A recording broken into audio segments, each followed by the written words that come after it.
Buongiorno agli ascoltatori e ascoltadors. Martar, sei 19 di aprile, alle 9:15 di sera, lì dal Teatro San Giorgio di Udin, si svolgerà una conferenza spettacolo vierte a Duc alla fine di quel laboratori di drammaturgie per Furlan, di scrittura teatrale, che si chiama Matearium.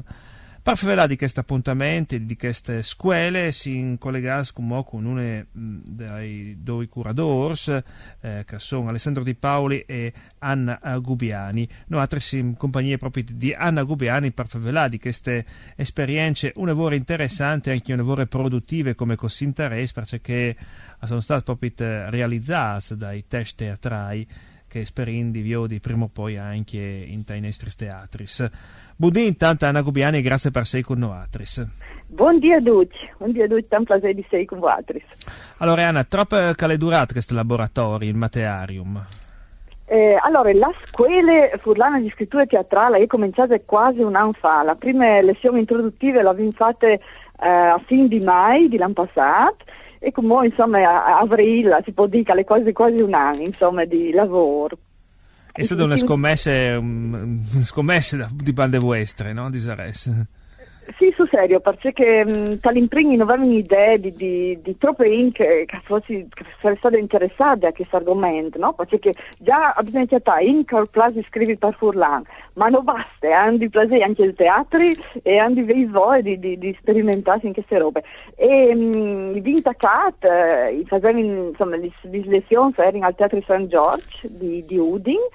E la lezione si è venuta con 14 partecipanti, che è stato un numero incredibile, cioè non vigneranno in sì, ma contavi così, sono 14 partecipanti e le lezioni erano proprio di Cemut, scrivi un testo teatrale, i vinclamati erano autori, ospiti che contavano le loro esperienze, era Angela Felice che contava un po' di storie dal teatro Furlan, e Giorgio Zamparo che faceva le lezioni di grafia. Quindi allora è stato un progetto di complesso e di queste prime parti di percorso vi domandato cui che voleva continuare con un proprio progetto, no?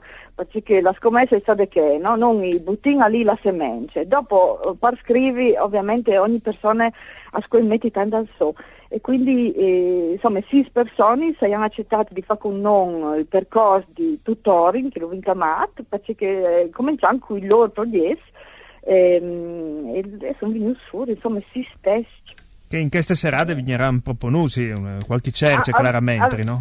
Vignerà proponuta una cerce di ognuno di loro in maniera di avere un po' un'idea. Il mio scopo è sia far sapere che abbiamo fatto queste persone partendo di zero in qualche maniera e quindi non speriamo che siano anche sia teatrani che avevano voglia di mettere in scena i loro testi e sia persone curiose insomma di diciamo che è possibile imparare a scrivere testi teatrali per Furlan. In tutto questo è anche tra parentesi vi scritto anche un manuale perché non vi pensato in culturali saranno in tanti però noi vogliamo anche e vogliamo anche che chi non può partecipare avete una possibilità di scoviarci veramente ciò che è di là in avanti, per cui vi ho fatto un manuale che conta sostanzialmente tutto il percorso qui alle scritto tutto, con esercizi seduti, praticamente un po' come facendo queste scuole si può fare anche a chiesa e questo sarà un po' anche il fil conduttore da serate attraverso i testi insomma. Allora, nomenin gli autori che saranno presenti, di io, Bruno Chiarante, qualcuno l'ha già conosciuto tra l'altro tra l'ambiente teatrale, quindi magari sarà anche un piacere perché io conosco, io di sentire queste cerce dai news lavors. Bruno Chiaranti, Serena Di Blasio, Michele Polo, Giacomo Trevisan, Stefania Urselle, Luca Zalateo, appunto sono che è partecipante a queste scuole di Furlan che hanno scritto anche un test. Anna, podin di un po' gli argomenti che trattino questi test che hanno scritto questi autori? Sì, allora i testi sono tanto differenti di loro come che sono differenti le persone.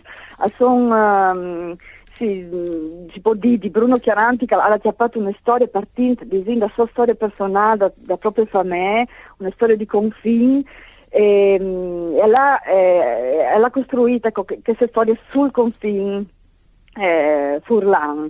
Di Giacomo Trevisan l'ha lavorato anche lui su un personaggio storico, che aveva sentito di quando era frutto lui, e l'ha ricostruito la storia, lui aveva già attaccato a fare ricerche su questo personaggio, che non vuol dire... No, vabbè, non lo disegno, però sì, però insomma aveva fatto queste ricerche e non arrivava mai a mettere ad una storia, e l'ha chattato la sua maniera di contare.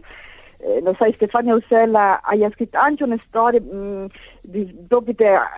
ambientata in Friuli, un Friuli di Vuei, che però la tanta ci fa con quel di eccetera senso, è arrivata a mettere donne secondo me il passato e il presente, dopo anche una poetessa di Buie, che come riferimento per un personaggio, per un elenco, no? Maria Forte, qui sì, che si può dire. Che si può dire. Insomma, per di Luca Gialateo l'ha anche lavorato su una storia di famiglia, proprio di una famiglia, di una femmina che si ribella all'interno di una famiglia, e Michele Polo ha lavorato su un spettacolo per Pipinos, che lui al FAS anche a lavoro, no, con Pipinos, e ha scritto un testo a questo per loro, ecco. E Serena Di Blasio, sì, Serena Di Blasio è già che poi le va in dedotto che si può dire che sono sotto si chiama Liberazione, perché alle già là in scena, cioè che il cavallo di battaglia insomma è già in davanti.